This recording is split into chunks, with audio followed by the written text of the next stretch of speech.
এবং আপনি যেরকম যে শারীরিক ভাষা ব্যবহার করে কাউন্টার দিচ্ছেন সেটা খুব ডিসেন্ট হয়েছে। আপনি গাড়ি কোথায় পাইলেন? মানে যেহেতু তারা রাজনীতিকে কলুষিত করতেছে, আপনি এটাকে ডাবল কলুষিত করে এটাকে ঠিক করবেন, মানে আধমরাদের ঘা মেরে তুই বাঁচা।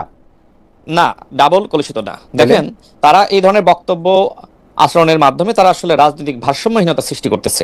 এখন তারা মনে করতেছে যে আমরা যে ভাষায় বক্তব্য দিচ্ছি, হয়তো আমাদের এই ভাষার বক্তব্য বা আমাদেরকে কাউন্টার করার কেউ নাই, তারা লাগাতার বলতেই আছে। যেমন আমাদের মাননীয় প্রধানমন্ত্রীকে নিয়ে তিনি কটাক্ষ করলেন, এরপরে তার কন্যাকে নিয়ে, এমনকি তার সহধর্মিণীকে নিয়ে, এমনকি শহীদ প্রেসিডেন্ট জিয়াউর রহমানকে নিয়ে কিচ্ছু হয় না এসব কটাক্ষ করলে। এটা যদি কটাক্ষ, এটা কিচ্ছু হয় না, এমন কিছু হয় না যে বক্তব্য আপনি কটাক্ষ করতেছেন। আপনি আমার কটাক্ষ করেন, আপনি আমার কটাক্ষ করেন। আমি আপনাকে বলি, আপনি আপনার একটা প্রোগ্রামে সম্ভবত আপনি আওয়ামী লীগের কোনো নেতাকে আনতে চেয়েছিলেন। তো সেই সময় আমার স্পষ্ট মনে নাই আওয়ামী লীগের কোনো নেতাকে বা শেখ হাসিনাকে আপনি কিছু প্রশ্ন করতে চেয়েছিলেন। এক্স্যাক্টলি। এরপরে বাংলাদেশে আপনাকে নিয়ে অনেক সমালোচনা হয়, আপনাকে গালি দেয়, এরপরে কিন্তু আপনি সেটা আর করেন নাই। কোনটার করি নাই? শেখ হাসিনা ইন্টারভিউ দিলে এখনো করব না। আপনি একটা পোস্ট করেছিলেন আমার যতটুকু মনে আছে। আমি কোনো পোস্ট করি নাই, আমার কোনো সোশ্যাল মিডিয়ামে পোস্ট নাই। আমি বলি, আমি ঢাকা ইউনিভার্সিটিতে একটা বক্তৃতা দিতে গেছিলাম, সেই বক্তৃতার মধ্যে একজনের প্রশ্নের জবাবে আমি বলছি, আমি যদি আইন আমার ভাঙতে হয় তাইলে আমি শেখ হাসিনাকে ইন্টারভিউ করে সেই আইন ভাঙতে চাই। এই আইন ভাঙতে আমি সাদ্দামের ইন্টারভিউ করে সেই আইন ভাঙতে চাই না। দ্যাট ওয়াজ আমি সেটাই বলছি। এরপরে আমি আর কোনো ইন্টারভিউ করি নাই। আমাকে যদি শেখ হাসিনা এখন ইন্টারভিউ দেন, আমি এখন ইন্টারভিউ করব। না, আমি বলছি যে আপনার যদি মানে সমালোচনা বলেন, আলোচনা বলেন, বা যেভাবে গালিগালাজ করছিল, সেটি না করলে কি আপনি আপনার অবস্থান থেকে সরে যেতেন? আমি কি আমার অবস্থান থেকে সরে গেছি? আমি তারপরের দিন আবার বলছি টেক ইট ব্যাক। আমি তারপর দিন আবার বলছি যে আমি শেখ হাসিনা ইন্টারভিউ এখনো নিতে চাই, এখনো বলতেছি। এবং এই পৃথিবীতে এমন কোনো সাংবাদিক নাই যে শেখ হাসিনা ইন্টারভিউ নিতে চাইবে না এখন। ঠিক আপনার সেই বক্তব্যই আমি বলছি যে আপনার সেই সময় সমালোচনা হয়েছিল। আমার যতটুকু মনে আছে যে আপনি এর পরবর্তীতে আপনার অবস্থানটা আপনি পরিষ্কার করেছিলেন, বা কেন এই কথা, বা আমার কাছে মনে হয় এখনো তো তাই বললাম। আমার হয় কি, মানে কিন্তু আপনি করেননি, কিন্তু আপনি এই রিস্কটা নেননি। কি রিস্ক? আমি তো এখনো বলতেছি শেখ হাসিনা ইন্টারভিউ করলে এখনো ইন্টারভিউ করব। আমি 2 সপ্তাহ পরে বাংলাদেশে আসবো রে ভাই, শেখ হাসিনা ইন্টারভিউ যে করব, এইটা বইলা আমি আবারও বলতেছি আমি শেখ হাসিনা ইন্টারভিউ করব। আর আমার জেল দিয়ে দেন। শুনেন, না জেল দেওয়ার প্রসঙ্গ আমাকে যে প্রশ্ন করলেন, আপনার বিষয়ে ওই সময় যেটি হয়েছিল আমিও তো দেখেছি, যে কারণে আমি ওই প্রসঙ্গটা আনলাম। যে দেখেন, বাংলাদেশে যেটি হয়, কন্টিনিউয়াসলি নাসিরউদ্দিন পাটোয়ারিরা বলেন বা অন্যান্য নেতৃবৃন্দ বলেন, তারা কন্টিনিউয়াসলি বিএনপিকে নানান ভাষায় গালিগালাজ করছে, কটাক্ষ করছে। সেই জায়গা থেকে তারা যে ভাষায় কথা বলছে, আমরা তো ওইটার যৌক্তিক ব্যাখ্যা দিচ্ছি যে তারা আসলে এইভাবে রাজনীতিকে আসলে নষ্ট করতেছে, নোংরামি করতেছে। ফেয়ার এনাফ, আপনার এটা পজিশন হতে পারে, কিন্তু আমরা মনে করি যে একটা জায়গা থেকে যেটাকে আপনি কলুষিত বলতেছেন, সেই কলুষিতর জবাব যদি আপনি কলুষ দিয়েই দেন, এটা দূর হবে কিনা সেটা ভাইবা। না, এটা তো কাউন্টার দিয়ে, আমি তো এটা পাল্টা ব্যাখ্যা দিয়ে। যেমন যেমন দেখেন, যে সময় আসলে বিএনপি সম্পর্কে জামাত ইসলাম নানান ধরনের মানে বক্তব্য দিচ্ছে, যেমন বিএনপি নাকি জুলাই জাতীয় সনদ নিয়ে, গণভোট নিয়ে প্রতারণা করছে, এবং এই বক্তব্য দিতে গিয়ে তারা বিএনপিকে আবার গণভোটের হুমকি দিচ্ছে, নানান ধরনের কথাবার্তা বলছে, একদিনে পতন ঘটিয়ে দিবে, 7 দিনে পতন ঘটিয়ে দিবে, 16 দিনে পতন ঘটিয়ে দিবে। এই বক্তব্যগুলো আপনিও শুনেছেন। তো সেই জায়গায় জামাত ইসলামের যে মুনাফিকি, প্রতারণা, ভণ্ডামি, সেগুলো আমরা মানুষের সামনে স্পষ্ট করছি। যে যেখানে জুলাই জাতীয় সনদ নিয়ে অন্তর্বর্তীকালীন সরকার প্রতারণা করলো, গণভোটের অধ্যাদেশ নিয়ে অন্তর্বর্তীকালীন সরকার প্রতারণা করলো, এবং সেটা ব্যাখ্যার সহিত যে এই জায়গায় ডক্টর মোহাম্মদ ইউনূস প্রতারণা করেছে, এই জায়গায় অন্তর্বর্তীকালীন সরকার প্রতারণা করেছে। বিএনপি ব্যাখ্যা চাইলে আপনি দিতেই পারেন। সেই ব্যাখ্যাই তো, সেই ব্যাখ্যা যদি না, সেই ব্যাখ্যা আমি আপনাকে বলি, যেমন নিউজ 24 এর একটি টক শোতে আমাকে লাগাতার barrister Shahriar Kabir royal agent বলছে 3 মিনিট ধরে। আমি কিন্তু হাসতেছি, আমি মানে তাকে বোঝানোর চেষ্টা করতেছি। তো তিনি কন্টিনিউয়াসলি কিন্তু আমাকে রয়্যাল এজেন্ট বলেই যাচ্ছেন, যেখানে বাংলাদেশে নরেন্দ্র মোদীর আগমন বিরোধী আন্দোলন নুরুল হক নূর আমরা করেছিলাম, এবং সেই সময় আমার নামে 3টা মামলা হয়। এরপরে যদি ওই ব্যক্তি আমাকে বারবার রয়্যাল এজেন্ট বলেন, হ্যাঁ আমরা ভারতের কাছ থেকে টাকা খেয়েছি, আওয়ামী লীগের কাছ থেকে টাকা খেয়েছি, তখন তো স্বাভাবিকভাবে আমি কত সময় নিজেকে কন্ট্রোল করব? তখন আমি তাকে কিন্তু কাউন্টার দিয়েছি, এবং আমাকে তখন আমার যে শারীরিক ভাষা ব্যবহার করে কাউন্টার দিচ্ছেন সেটা খুব ডিসেন্ট হয়েছে। না, শারীরিক ভাষা না, তিনি আমাকে আমি দেখতেছিলাম যে আপনি আঙ্গুল তুলে কথা বলতেছেন। আমি বলতেছি না, উনি তো থামতেছে না, উনি আমাকে রয়্যাল এজেন্ট বলতেছে। তখন আমি তাকে বলছি আমি বললাম আপনি বলেন, আমি যদি ওই সময় তাকে না থামাতাম, হ্যাঁ, বা মনে করেন যে আমি রাগান্বিত হয়েছি, তো আমি রাগান্বিত না হলে তো তিনি একের পর আমাকে এই ধরনের ভাষা তিনি আমি ব্যবহার আমি করে আমি ঠিক আমি ঠিক জানি না, কারণ আপনি একজন রাজনীতিবিদ, আমি একজন সাংবাদিক, আমি আসলে আপনার ব্যাপারটা আমি বুঝতে পারবো না কখনো, যে মানে আমার আসলে কি না, করা এটা উচিত। বুঝতে পারবেন না। যেমন এটা আমি আপনি বুঝতে পারবো না, যেমন রাজনীতি ধরেন করলেই বুঝতে পারবেন। রাজনীতি করলেই বুঝতে পারবো। যেমন ধরেন আপনাকে আমি যখন বললাম যে আমাকে কটাক্ষ করেন, তখন আপনি আরেকটা প্রসঙ্গের কথা বললেন, যাই হোক সেইটার একরকম, কিন্তু আমাদের একজন দর্শক কি বলতেছে আপনি দেখেন। উনি আমাকে বলতেছেন যে খালেদ ভাই, আপনাকে কটাক্ষ করার কিছু নাই, আপনি মিড লেভেলের একজন ইউটিউব সাংবাদিক ভাই, আপাতত আপনাকে মাঝে মধ্যে দেখলে মনে হয় এটা পডকাস্ট যেখানে ক্যাজুয়াল আলাপ হচ্ছে, রাজনৈতিক নেতাদের সিনিয়র ভাই বলে তেল দেন। ফেয়ার এনাফ, এটা ওনার মনে হয়েছে, কারণ আমি কোনো গুরুত্বপূর্ণ লোক না, আমাকে কটাক্ষ করারও কিছু নাই, সেজন্য আমি হয়তো বুঝতে পারবো না যে আপনাকে কটাক্ষ করলে বা আরেকজন মানুষকে আরেকটা কথা বললে এটা কোথায় ইয়া করা উচিত। আমি আসবো আবার আপনার কাছে, জনাব রাশেদ খান। আমি একটু রতনের কাছে যাই। রতন ভাই, ইন্টারেস্টিং, আমি যখন থেকে টেলিভিশন শো করতে শুরু করছি তখন থেকেই হচ্ছে যারা সিনিয়র, সেইটা হচ্ছে যে খুবই ইংরেজি কেতায় আমি তাদেরকে সাহেব বা নাম ধরে না ডাইকে ভাই বলি, আপা বলি, ওইটার সাথে মানে আমার ব্যক্তিগত সম্পর্ক অসম্পর্কের কিছু মানে বোঝা যায় না, কিন্তু রতন ভাইয়ের সঙ্গে সত্যি সত্যি আমার ব্যক্তিগত সম্পর্ক আছে। খালি একটা অনুষ্ঠান করার জন্য কেটে শেয়ার করবো যে রতন ভাইয়ের সঙ্গে আমার 30 বছর ধরে চেইন পরিচয় আছে, জানি না, হোয়াটএভার। আমি আপনাকে যেটা বলতে চাই যে জুলাই আন্দোলনের শরিক হিসেবে রতন ভাই আপনারাও অন্তর্বর্তী সরকারের গঠনে সহায়তা করছেন, কিন্তু প্রথম দিকে যমুনায় ডাক পেতেন, সেখানে কিছু মিটিংয়েও গেছেন, পরে দিন যত গড়িয়েছে ডক্টর ইউনূস সরকারের সঙ্গে আপনাদের দূরত্বও বেড়েছে। তখনকার প্রেস সচিব পর্যন্ত জনাব শফিকুল আলম আপনারাদেরকে বলেছেন যে বামদের দ্বারা, আপনাদের সম্পর্কে বলছেন, বামদের দ্বারা ইনফ্লুয়েন্স হলে বাংলাদেশের জব হবে না, বাংলাদেশকে উনারা বনসাই বানিয়ে রাখতে চান। ইন্টারেস্টিং ব্যাপার হলো, এটা শফিকুল আলম ভাই বলছেন, খুবই অনেকে অনেক সমালোচনা করছেন, কিন্তু বেশিরভাগ মানুষের এইটাই ধারণা যে আপনাদের কথা শুনলে বাংলাদেশের জব হবে না, অর্থনীতি সামনের দিকে যাবে না, এবং বাংলাদেশকে আপনারা বনসাই বানিয়ে রাখতে চান। রতন ভাই একটু যদি শুনতাম আমার কাছ থেকে। কয়েকটা জিনিস একদম পরিষ্কার করা দরকার আমাদের। আমরা কি চাই? আমরা দেশের উন্নতি চাই, এবং উন্নতির একটা সমতা চাই। বৈষম্য বিরোধী আন্দোলনের পটভূমিতে যে সরকারটা গঠিত হলো, আওয়ামী লীগের বিরুদ্ধে আমাদের ক্রোধ, ক্ষোভ, রাগ সবকিছু কেন্দ্রীভূত হয়েছিল কিন্তু নির্বাচনকে নিয়ে। কিন্তু বাস্তবে আওয়ামী লীগ এই 15 বছরে কি পরিমাণ দুর্নীতি করেছে, কি পরিমাণ দুঃশাসন চালিয়েছে, কি পরিমাণ কণ্ঠরোধ করেছে, কি পরিমাণ দেশের সম্পদ বিদেশে পাচার হতে দিয়েছে, কিভাবে দেশের ব্যাংকগুলোকে ফাঁকা করে দিয়েছে, কিভাবে আর্থিক প্রতিষ্ঠানগুলোকে দেউলিয়া বানিয়ে দিয়েছে, এগুলো কি কোনোটা আলোচনায় আসবে না? এগুলো যদি আলোচনায় আসে তাহলে তো আমাদের বলতে হবে জুলাই চেতনা কি শুধুমাত্র স্লোগান? জুলাই চেতনা তো একটা দৃষ্টিভঙ্গি। যেভাবে আওয়ামী লীগ দেশটা চালিয়েছে সেইভাবেই যদি কেউ দেশটা চালায় তাহলে বুঝতে হবে চেহারার পরিবর্তন হয়েছে, চরিত্রটার পরিবর্তন হয়নি। কিন্তু আপনারা যখন অন্তর্বর্তীকালীন সরকারের সমালোচনা করতে শুরু করলেন রতন ভাই, তখন এটা একটু আর্লি ছিল না? আপনাদেরকে আপনাদের প্রধান রাগ ছিল যে আপনাদের যথেষ্ট মূল্যায়ন করা হইতেছে কিনা, সেইটা থেকে আপনারা মানে সেইটাও তো একরকম ভাগ, তাই না? মানে ক্ষমতার একটা অংশীদারিত্ব। আমরা কখনো কিন্তু মূল্যায়ন চাই নাই। আমরা এটা অন্তত আমাদের দলের পক্ষ থেকে আমরা কখনোই মূল্যায়িত হতে চাই নাই। আমরা জনগণকে মূল্য দিতে বলেছি। আমরা বলেছি এই যে রক্ত দিল জনগণ, সেই রক্তের সঙ্গে কেউ যেন বেইমানি না করে। আমরা বলতে চেয়েছি যে আমরা একটা অভ্যুত্থান কোনো আইন মেনে হয়নি, এটা ঠিক, কিন্তু অভ্যুত্থানের পরে মবের নামে যা ভায়োলেন্স হচ্ছে সেটা তো আসলে গণতান্ত্রিক সংস্কৃতিটাকেও নষ্ট করছে। আমরা তো অপরাধীর বিচার করতে চাই। আমরা কি এরকম করতে চাই যে চোখের বদলে চোখ নিয়ে দুইজনই অন্ধ হয়ে যাব? আমরা তা তো করতে চাই না। আমরা বলেছিলাম যেভাবে মামলাগুলো দেওয়া হচ্ছে সেই মামলা একটাও শেষ পর্যন্ত টিকবে না, কারণ এই মামলাগুলো শেষ পর্যন্ত মনে হবে এটা রিটালিয়েশন নেওয়ার জন্য, প্রতিশোধ নেওয়ার মামলা। আসলে হওয়া উচিত ছিল আইনমন্ত্রীর বিরুদ্ধে মামলা হওয়া উচিত ছিল কিভাবে তিনি মন্ত্রিত্ব থেকে আইনকে নিজের মতো করে ব্যবহার করছেন, দলের মতো করে ব্যবহার করেছেন, এবং আইনের যে একটা রিলেটিভ মানে ইন্ডিপেন্ডেন্স আছে, আইনের যে একটা নিরপেক্ষতা আছে, এটা লঙ্ঘন করে। এবং অদ্ভুত, আমার মনে আছে অদ্ভুত এক ডিফেন্স উনি নিয়েছেন। পুলিশের কাছে মামলা নিয়ে যাচ্ছে, আমরা কি করব? আমরা তো সরকার হয়ে এটা করতে পারি না। পুলিশের কাছে কি ইউনূস সাহেবের এগেইনস্টে মামলা নিলে সেই মামলা নিছে নাকি ওরা? সেটাই পুলিশের কাছে আসিফ নজরুলের এগেইনস্টে মামলা নিয়ে গেলে নিছে ওই মামলা। এই আদালত অবমাননার মামলায় আমাকে 6 মাস তো আদালতের বারান্দায় ঘুরতে হয়েছিল। শুধু একটা কথা বলেছিলাম যে আপনারা বলেন যে রুল অফ ল, আমরা তো দেখি এটা রুলড বাই ল, এবং রুলার সে তার ইচ্ছা মতো আইনকে পাল্টায়। আপনারা বলেছেন যে আইন নিজের গতিতে চলে, আমরা বলেছি আইন শাসকের ইচ্ছার গতিতে চলে, কখনো রকেটের গতিতে চলে, কখনো গরুর গাড়ির গতিতে চলে। শাসকের ইচ্ছা যেমন আইনের গতি তেমন। এই কথা বলার কারণে আওয়ামী লীগের আমলে আমাকে আদালত অবমাননার মামলায় অভিযুক্ত করেছিলেন। আদালত অবমাননা হয় কিনা জানি না, মানে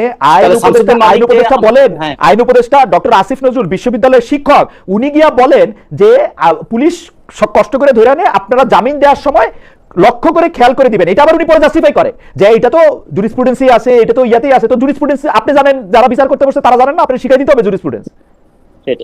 সেটাই তার মানে শাসকদের চাহনি, শাসকদের ভ্রুকুটি, শাসকদের চোখের পাতা কখন কাঁপে, কখন রক্তবর্ণ হয়, তা দেখে কি বিচারালয় চলবে? আমরা এই জায়গাগুলো যখন বলেছি তখন আমরা বললাম যে তাহলে ইউনূস সরকারের কাছে তো প্রত্যাশা অনেক ছিল, ইউনূস সরকার যে প্রত্যাশার জায়গায় যে মানুষকে একটা প্রতারণার দিকে নিয়ে গেলেন এবং একটা দীর্ঘস্থায়ী জটিলতার মধ্যে দেশটাকে ফেলে গেলেন, এর জন্য এই যে জুলাই অভ্যুত্থানের যে ছেলেমেয়েরা নেমেছিল, তার সঙ্গে যুক্ত হয়েছিল যে শ্রমজীবী মানুষ, তার সঙ্গে যুক্ত হয়েছিল যে বাবা মায়েরা। আমাদের ইতিহাসে অনেকগুলো অভ্যুত্থান আছে, কিন্তু এবারের অভ্যুত্থানে মা তার সন্তানকে সাথে নিয়ে মিছিলে মানে শরিক হয়েছে। সেই মায়ের কি আকুতি ছিল যে একটা গণতান্ত্রিক পরিবেশ থাকবে, সেই জায়গায় যারা নষ্ট করলেন তার সমালোচনা কি আমরা করবো না? তার সমালোচনা আমরা করেছি এবং এখনো আমরা, এবং যখন এবারও নির্বাচিত হওয়ার পরে কিন্তু রতন ভাই, আপনি দুর্নীতি, পাচার, দেউলিয়া হওয়া, বিভিন্ন ধরনের নেপোটিজম, মানে আত্মীকরণ সব কথাই বলতেছেন, কিন্তু বিকল্প হিসেবে কি আমরা কিছু দেখতেছি? এই দুর্নীতি, পাচার, দেউলিয়া হওয়ার পাশাপাশি বাংলাদেশের জনগণের তো 10টা চাকরি হয়েছে, 20টা এমপি তাদেরকে 30টা টাকা দিছে, এটা ওরা সরাসরি দেখে। আপনাদের কাছে কিন্তু কিছুই পাওয়া যায় না, আপনি তো কিছুই পান না। আর আরেকটা প্রসঙ্গ হচ্ছে, বাংলাদেশে যারা দুইটা যদি একসাথে জবাব দেন, আরেকটা হচ্ছে যে আরেকজন দর্শক এরকম বলতেছেন যে ভোটের মাঠে, ওনার নাম আলমাস শফি, উনার আরেকটা মন্তব্য পরি, কারণ উনি বলতেছেন ভোটের মাঠে আমাদের অন্যতম একটা সমস্যা হলো ধর্ম বা বিশেষ করে ইসলামের ধারে কাছে না থাকা। গত নির্বাচনে জোনাস সাকির ভাইয়ের মাথাও টুপি দেখেছি, যা আগে কখনো দেখিনি, মনে পড়ে না, এখন তিনি এমপি, এগুলি বুঝতে হবে। আমরা এই দুইটা বিষয় যদি বলেন যে বাংলাদেশের লোকজন তো এমপিদের কাছ থেকে সরাসরি হয় চাকরি চাইতেছে, নাহলে মেয়ের বিয়ের জন্য টাকা দিতেছে, আপনারা তো তার কোনোটাই দিতে পারতেছেন না বা পথ দেখাইতেছেন না, তাইলেও এই দুর্নীতি, পাচার, দেউলিয়তের বিরুদ্ধে আপনারা কি দাঁড় করাচ্ছেন, মানে সেটাও তো আমাদের একটু বুঝতে হবে। একটা মূল্যবোধ দাঁড় করানোর চেষ্টা করছে এবং সেটা হয়তো এখন আমরা বিজয়ী হইনি। আচ্ছা, ধরুন যে ইয়াবা ব্যবসা করে, তার ইয়াবার সোর্স হিসেবে তো সে 15-20 জন 25 জনকে কাজে লাগায়। এমনকি আমরা যদি বলি এরশাদ শিকদারের মতো একজন খুনি, সেও তার এলাকায় গিয়ে সে একদিকে 23টা খুন করেছে, আবার এলাকায় গিয়ে মসজিদ করেছে, এতিমখানা করেছে, মাদ্রাসা করেছে, এলাকার লোক তো তাকে আবার খুব একজন ভালো মানুষ হিসেবে জানে। তাহলে মানুষের এই জানাটার সঙ্গে সত্যিকারের চেহারাটা কি উন্মোচিত হওয়া উচিত নয়? আর একটা বিষয় হলো, নির্বাচনের সময় আমি ধর্মকে ব্যবহার করে মানুষের ভোট নেব? কেউ বেহেশতের সোল এজেন্সি দাবি করে ভোট নেবে, সে বলে যে আল্লাহ সবকিছুর মালিক, কিন্তু তিনি আবার বলছেন আমাকে ভোট দিলে তুমি বেহেশতে যাবে, তার মানে আল্লাহর দায়িত্ব কি তিনি নিজে নিয়ে নেবেন? এই ধরনের কথা তো ভাই আমরা বলতে পারবো না। এই ধরনের কথা না বললে যদি ভোট না পাই, তাহলে আরো অনেক দিন হয়তো আমাদের অপেক্ষা করতে হবে। কিন্তু এই ধরনের কথা, কিন্তু রতন ভাই এই ধরনের কথা বলতে হবে না, কিন্তু আপনারা কি একটা আদারিং এর রাজনীতি করেন কিনা, যে সেই আদারিংটা হচ্ছে যে যদি রাশেদের মতো এরকম সুন্দর দাড়ি থাকে, যদি একটা সৌম্য চেহারা থাকে, যদি পাঞ্জাবি পরে, 5 ওয়াক্ত নামাজ পড়ে, মসজিদের দিকে যায়, ওরে আপনি আর মানে বাম দলে ওর যাওয়ার আর কোনো চান্স না থাকে কিনা, এরকম একটা অবস্থা হয় কিনা? নূর বা বাম নেতাদের মধ্যে বিরাট একটা অংশ তারা কিন্তু দাড়ি রাখে, তাদের অনেক সময় বড় চুলও রাখে, এগুলো তো আপনারা দেখেছেন এবং দেখছেনও। তাহলে চুল এবং দাড়ি নিয়ে বামপন্থীদের বিশেষ কোনো আলাদা অ্যালার্জি নাই, বরঞ্চ মানে ধর্ম পালন করেন, বরঞ্চ আমরা যদি এই প্রশ্নটা করি, রমজান মাসে জিনিসপত্রের দাম যে বাড়ায় যে ব্যবসায়ীরা, সেই দামটা বাড়িয়ে তারাই কি মাথায় টুপি দিয়ে তারা কি ইফতারে বসে না? একবারও কি তারা খেয়াল করে না? অন্যের কথা রতন ভাই বললেন, মানে আমাদের তো আপনাদের কথাটা শুনতে হবে, মানে বিকল্পটা শুনতে হবে। রতন ভাই, আসছি আবার আপনার কাছে। জি, আপনি কি শেষ করবেন? শেষ করতে কিছু? হ্যাঁ, শেষ করি। আমার ওইটাই যে কখনো কখনো হয় কি, একটা নীতির জন্য হয়তো অনেক দিন আমাদের লড়তে হবে। আমরা বুঝতে পারছি যে আমাদের কথাটা এখনো মানুষ গ্রহণ করছে না, আমাদেরকে আরো অনেক হয়তো পরীক্ষা দিতে হবে। আমরা সেই পরীক্ষা দিতে প্রস্তুত আছি, কিন্তু সাথে সাথে মানুষকে এটাও বলবো, কোনো সস্তা মোহে অথবা বিভ্রান্ত করে যদি আমি ক্ষমতায় যাইও, সে ক্ষমতা দিয়ে কিন্তু মানুষের ভালো করতে পারবো না। আমাদের একজন দর্শক পাবেল সরকার, উনি প্রশ্ন করেছেন যে খালেদা এনসিপির নেতারা যে ভাষায় সরকারের সমালোচনা করছে, এটা কি রাজনীতির ভাষা? আশা করি উত্তরটা দিবেন। রাজনীতির ভাষা বলে আলাদা কোনো ভাষা আছে কিনা আমি জানি না। আমি ভাই গালাগালি, আরেকটা মানুষ উপস্থিত না থাকলে শুধু বাড়িয়ে কথা বলা এবং বিভিন্নভাবে তাকে আক্রমণ করা, অশালীন আক্রমণ করা, সেইটার আমি বিপক্ষে, আইন নিজের হাতে তুলে নেওয়ার বিপক্ষে। এছাড়া যে যাকে যত বেশি মানে তার রুচি অনুযায়ী, তার শিক্ষা অনুযায়ী সে এটা করতেই পারে, এটা নিয়ে আমি বলার কেউ না। রতন ভাই মাঝখানে একজন বলছিল যে বামরা শুধু মাস্টারি করে, ওইটাও একটু আপনি একটু মনে রাখেন, এটা নিয়ে আমি একটু কথা বলবো যে আপনারা মাস্টারি করে কি অর্জন করলেন। আমি জনাব রাশেদ খানের কাছে আসি। জনাব রাশেদ খান, আমাদের কিছু আসলে দেশ জাতি নিয়েও প্রশ্ন আছে, আপনাকে নিয়ে প্রশ্ন একটু বেশি হয়ে যেতেছে, তবুও দর্শকদের একটা প্রশ্নের একটা যদি ছোট্ট করে আপনি একটু জবাব দেন। আপনার গাড়ি, আপনি কেন গাড়ি আপনি কোথায় গাড়ি পাইলেন, কোথায় গাড়ি কিনলেন? গাড়ি আমার একটা খুব, মানে আমার কপালের সাথে একটা গাড়ি লেগেছে, সাদ্দামের গাড়ি দিয়ে শুরু হয়েছিল, তারপরে হচ্ছে যে এই গাড়ি নিয়ে প্রশ্ন চলতেইছে। সাদ্দাম মানে ছাত্রলীগের সভাপতি সাদ্দাম। যাই হোক, আপনি গাড়ি কোথায় পাইলেন? হাসনাতের গাড়ি নিয়েও প্রশ্ন ছিল। হাসনাত আব্দুল্লাহ যখন গাড়ি চালাতেন, হাসনাত আব্দুল্লাহ আমার জবাব দিছিলেন যে আপনার মতো 1000 খালেদ মহিউদ্দিন আমাকে গাড়ি দেওয়ার জন্য রেডি আছে। সত্যি 1000 খানেক না 1000 এরকম কিছু একটা বলছিল। তো আপনার জবাবটা একটু শুনতে চাই যে জনাব রাশেদ খান, গাড়ি কই পাইলেন?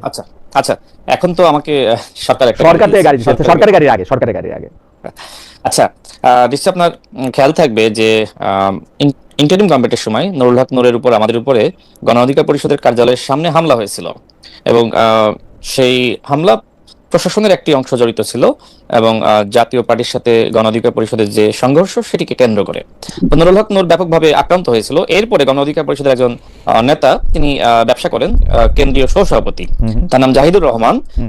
তিনি আমাকে, তার 2টা গাড়ি ছিল, তো এই ঘটনার পরে তিনি আমাকে বললেন যে ভাই আমার গাড়ি আপনি ব্যবহার করেন। এর কারণটা ছিল যে আমি আসলে আগে বাইকে চলাচল করতাম, আমি নিজে বাইক ড্রাইভ করতাম না, আমার ছোট ভাই সে আমাকে নিয়ে আসা করতো। তো এই হচ্ছে ব্যাপার। তো এখন সব মিলিয়ে আসলে এটা তো আসলে আমার যে সময় নিরাপত্তা সংকট সৃষ্টি হয়, তখন তো আমি যে দলের সাধারণ সম্পাদক ছিলাম সেই দলের একজন কেন্দ্রীয় সহসভাপতি, তার গাড়ি আমি ব্যবহার করেছি, নির্বাচনের সময়ও আমি সেটাই ব্যবহার করেছি। তো এখন এটি নিয়ে তো আসলে নানানজন নানান কথাবার্তা ফেসবুকে লেখে বলে, এখন এটি নিয়ে আসলে আমার বলার কি আছে, আমি কতজনের উত্তর দিব? এই বিষয়গুলো নিয়ে আসলে খুব বেশি কথা বলার সুযোগ আছে বলে আমি মনে করি না। ওকে, আপনি বলেছেন, নামও বলেছেন যে কে আপনি গাড়ি দিচ্ছেন, নিশ্চয়ই এইটা জবাব। এটা সবাই, এটা যারা যারা যারা প্রস্তুত তোলে তারাও জানে, কিন্তু তারা তো স্বাভাবিকভাবে তারা জানে কিনা জানি না, কিন্তু আপনি আজকে জানলো, আপনার বক্তব্যের মধ্যে এটা প্রশ্ন করলো। আমি একটু দল নিয়ে প্রশ্ন করি, সরকার নিয়ে প্রশ্ন করি। 31 দফার 20 নম্বর দফা, বিএনপির যে 31 দফা, সেটা কথা বলতেছি যে এক রকম লঙ্ঘন করে বিএনপি সরকার প্রথমে সিটি কর্পোরেশন, জেলা পরিষদে অনির্বাচিত প্রশাসক নিয়োগ দেয়। এরপরে একজন ইতিহাস সৃষ্টি করে কিছুদিন পরে দেখা গেল যে আপনারা সরকারি 11টা প্রতিষ্ঠানের শীর্ষ পদে বিএনপির নেতাদের নিয়োগ দেওয়া হয়েছে। এখন দেখা যাচ্ছে যে বিএনপির যেসব নেতারা এমপি হইতে পারেন নাই, যাদেরকে মন্ত্রী বানানো যায় নাই, এমনকি যারা মন্ত্রী হয়েছে তাদের ফ্যামিলির অন্যান্য যারা লোক আছেন তাদেরকে পদায়ন, মানে কি বলবো, যেগুলি নিয়ে আমরা আওয়ামী লীগ নিয়ে আমরা হাসাহাসি করতাম যে আর কত, যেগুলি নিয়ে রতন ভাইকে বলে, রতন ভাই নিশ্চয়ই খুব সুন্দর একটা ভ্যানগার্ডের মধ্যে একটা নামটা মধ্যে দিতে পারবে। এটা কি শুরু হয়েছে আসলে বিএনপিতে?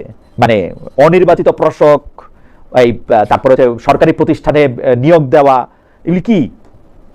আচ্ছা দেখেন, বিগত 16 বছরে মানে আওয়ামী লীগের সময়ে যেটি হয়েছিল যে বিভিন্ন প্রতিষ্ঠানকে দলীয়করণ করা, বিশেষ করে আমি যে সময় ঢাকা বিশ্ববিদ্যালয়ের ছাত্র এবং আমি সূর্য সেন হলের আবাসিক ছাত্র ছিলাম, সে সময় দেখেছি যারা আসলে ছাত্রলীগের রাজনীতি করতো তাদেরকে এনএসআইতে এবং অন্যান্য গোয়েন্দা সংস্থা বলেন বা বিভিন্ন বিশেষ করে পুলিশের এসআই, এছাড়া যারা আসলে আওয়ামী পরিবারের ছিল বা ছাত্রলীগ করতো, তারা আসলে পুলিশ ভেরিফিকেশন, সেটা বিসিএস ক্যাডার থেকে শুরু করে আপনার বিভিন্ন চাকরিতে তাদেরকে আসলে এক ধরনের সুযোগ দেওয়া হতো।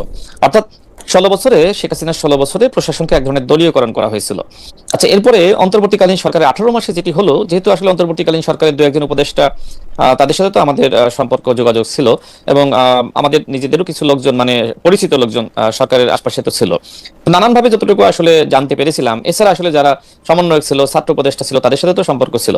তো সব মিলিয়ে যতটুকু তথ্য আমার কাছে ছিল সেটি হলো, তারা মনে করছিল যদি আসলে বিভিন্ন জায়গায় রদবদল বা প্রমোশন, যারা আসলে অতীতে ছাত্র দল করেছে বা বিএনপি পরিবারের, এমনকি জামাতের বা আপনার শিবিরের রাজনীতি করেছে, শুরুতে তাদের চিন্তা ছিল আসলে নিজেদের মতন প্রশাসনকে গুছানো। তো সেই সময় কয়েকজন উপদেষ্টা তাদেরকে পরামর্শ দেয়, বিশেষ করে ছাত্র উপদেষ্টা সমন্বয়কদেরকে, যে আমরা যদি আসলে জামাত এবং বিএনপির ঘরানার কোনো আপনার কর্মকর্তাকে প্রমোশন দিই, সেক্ষেত্রে তোমরা নিজেরা যে রাজনীতি করতে চাও সেটা বাস্তবায়িত হবে না, বরং আওয়ামী লীগের যারা আছে এদেরকে যদি ভয় দেখিয়ে কাজ করানো যায় সেটি কিন্তু বেটার। অর্থাৎ শেখ হাসিনার 16 বছর আর ডক্টর মোহাম্মদ ইউনূসের 18 মাস, এই সময় কিন্তু প্রশাসনের খুব বেশি রদবদল হয়নি।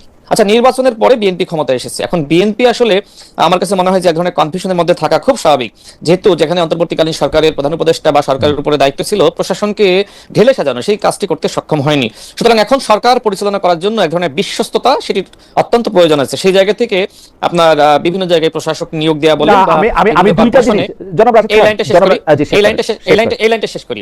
তো সেই জায়গায় বিভিন্ন কর্পোরেশন বা প্রতিষ্ঠানে সেখানে আসলে যারা অভিজ্ঞ বলা যায় বা রাজনীতি করেছে তাদেরকে নিয়োগ দেওয়া হচ্ছে, এবং এটা মূলত আসলে আপনার সরকারকে গতিশীল করা বা প্রশাসনকে পরিবর্তন করা, এর বাইরে আমার কাছে মনে হয় না যে আসলে অবিশ্বাস রেখে, সন্দেহ রেখে আসলে সরকার কন্টিনিউ করতে পারে। যেহেতু অন্তর্বর্তীকালীন সরকারের যে দায়িত্ব ছিল ওই দায়িত্ব তারা পালন করেনি। যদি তারা প্রশাসনকে সঠিকভাবে সাজাতো বা ওই আওয়ামী ফ্যাসিবাদকে দূর করতে পারতো, আমার কাছে মনে হয় যে বিএনপি সরকার তাদের জন্য দেশ চালানো সিদ্ধান্ত নেওয়া আসলে খুবই সহজ হতো।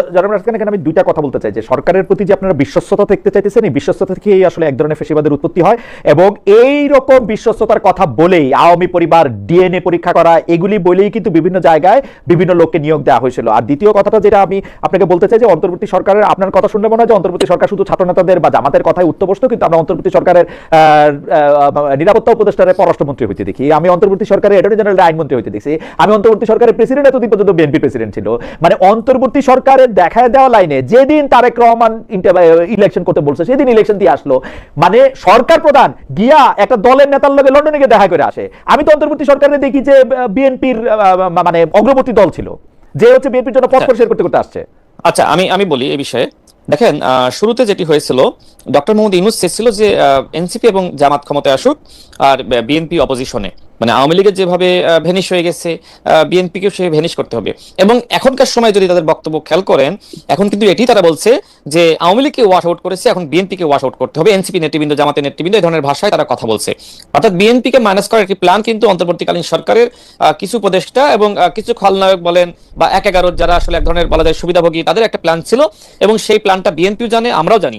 এবং তার একটি উদাহরণ হলো যে অন্তর্বর্তীকালীন সরকারের প্রধান উপদেষ্টা তিনি দেশের বাইরে গিয়ে এক ধরনের বিএনপিকে কটাক্ষই করা যে বাংলাদেশে একটি দল ছাড়া কেউ নির্বাচন চায় না, এবং তিনি বিভিন্ন সময় কিন্তু ছাত্রদের যে রাজনৈতিক দল সেটিকে আশীর্বাদ জানিয়েছে। অন্তর্বর্তীকালীন সরকারের প্রেস সচিব তিনি নাহিদ ইসলামকে পাশে বসিয়ে বলেছেন যে নাহিদ ইসলাম এক সময় প্রধানমন্ত্রী হবে। নির্বাচনের ঠিক কিছুদিন আগে কিন্তু অন্তর্বর্তীকালীন সরকারের প্রধান উপদেষ্টা তিনি বলেছেন যে এই ছাত্রদের অনেকে আপনার মন্ত্রী হবে। আচ্ছা, সরকার গঠন না করলে কি আসলে মন্ত্রী হওয়া যায়? তো আমরা যতটুকু আসলে আমাদের কাছে তথ্য ছিল, নাহিদ ইসলাম কি মানে সরকার গঠন কি এই একবারই করবে নাকি আরো তো সামনে আরো 30 বছর রাজনৈতিক সময় আপনারও আছে, নাহিদ ইসলামেরও আছে, কে জানে আপনারা প্রধানমন্ত্রী হবেন কি না হবেন?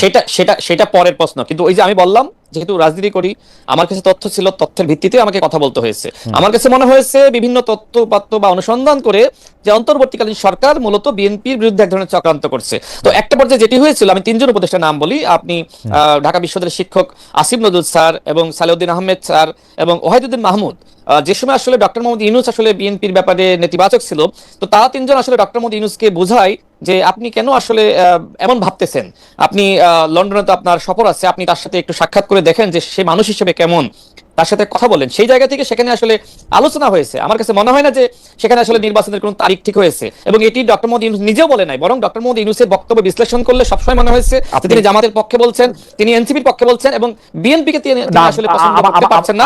আমার শেষ লাইনটা যে 3 জন উপদেষ্টার কথা বললাম, এই 3 জন উপদেষ্টা এমনও সিদ্ধান্ত নিয়েছিল যদি ডক্টর মোহাম্মদ ইউনূস নির্বাচন না দেয় সেক্ষেত্রে তারা সরকার থেকে পদত্যাগ করবে, এবং এই বিষয়ে নানান ভাবে কিন্তু ডক্টর মোহাম্মদ ইউনূসের সাথে তারা আলোচনা করেছেন, কনভিন্স করেছেন। একটা পর্যায়ে কিন্তু ডক্টর মোহাম্মদ ইউনূস রাজি হয়েছে, বিশেষ করে লন্ডনে যাওয়ার পরে যে সময় বর্তমান মাননীয় প্রধানমন্ত্রীর যে আন্তরিকতা, এটি দেখে তিনি মুগ্ধ হয়েছিলেন, এবং দেশে ফেরার পরে তিনি মোটামুটি কিছুটা নিরপেক্ষ হয়েছিলেন বলে আমার মনে হয় যে আপনার এটাও মনে রাখা উচিত, দর্শকদের নিশ্চয়ই মনে আছে, আপনার তো মনে আছে, আপনার সবকিছু অনেক ভালো মনে থাকে, সেগুলো যে বিএনপি কিন্তু আপনি এখন 3 উপদেষ্টার কথা বললেন যে 3 উপদেষ্টা আসলে চেষ্টা করছিল যে যাতে ইলেকশনের টাইম মতো নির্বাচনের পক্ষে হয়।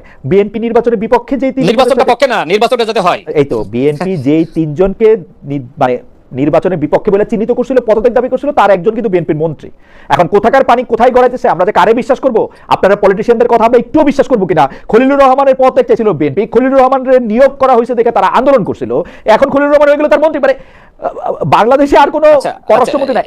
আমাকে একটু বলতে দিবেন? জি, আমি বিশ্বাস করে দিই, আপনি আপনার সাথে সাথে 30 সেকেন্ড শেষ করি। সেটি হলো, দেখেন, যারা আসলে অন্তর্বর্তীকালীন সরকারের উপদেষ্টা ছিলেন তারা শুধুমাত্র বিএনপিতেই গিয়েছে এরকম না, বরং এনসিপির আহ্বায়ক তিনি আসলে সরকারে থাকা অবস্থায় এনসিপি গঠন করেছেন। আসিফ মাহমুদ তিনি সরকারের উপদেষ্টা ছিলেন, তিনি এনসিপিতে গিয়েছেন।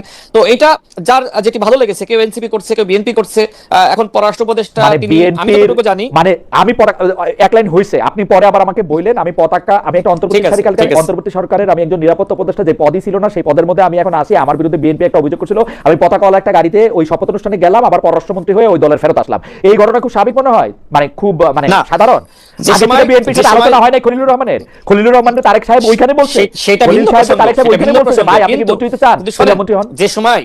যে সময় তিনি আসলে বিএনপি সরকারের মন্ত্রী হিসেবে শপথ নিয়েছেন, তিনি তো সেই সময় অন্তর্বর্তীকালীন সরকারের উপদেষ্টা ছিলেন না, থাকবেন না তো। কিন্তু আলোচনাটা কি অন্তর্বর্তীকালীন সরকারের উপদেষ্টা পদ ছাড়ার পরে হইছে? তাহলে সেই সময়টা 10 মিনিটের জনাব রাজা, 10 মিনিট তারেক সাহেব নাইমাইশ আলোচনা করছিলেন না। আমি বলি শোনেন, তিনি পদত্যাগ করার পরে হয়তো সরকারের কারোর সাথে, মানে বিএনপি যেহেতু সরকার গঠন করছে, আমার কাছে মনে হয় কারোর সাথে আলোচনা হয়েছে। টাইমলাইনটা খেয়াল করেন, উনি পতাকাওয়ালা গাড়িতে গিয়ে পতাকাওয়ালা গাড়িতে ফেরত আসছেন, আলোচনাটা কখন হবে? না, যে সময় তাকে জানানো হয়েছে যে আপনি বিএনপি সরকারের উপদেষ্টা। 3 দিন আগে ইলেকশন হয়েছে তো ভাই। না, তিনি উপদেষ্টা না, তিনি উপদেষ্টা না। 17 তারিখ উনি মন্ত্রী, 17 তারিখ উনি শপথ করেছেন, 12 তারিখ ইলেকশন হয়েছে, 12 তারিখে কি উনি জানতেন যে উনি মন্ত্রী হবেন? না। 13 তারিখ জানতেন না, সেটা উনি যে সময় সরকারের মেয়াদটা শেষ হয়েছে শোনেন, নুরুল হক নূর যেহেতু প্রতিমন্ত্রী হয়েছে জি। এবং তিনি শপথ নিয়েছেন, ঠিক যেদিন তিনি শপথ নিয়েছেন সেদিন আমি সেই সময় তার সাথে ছিলাম, তাকে জানানো হয়েছে।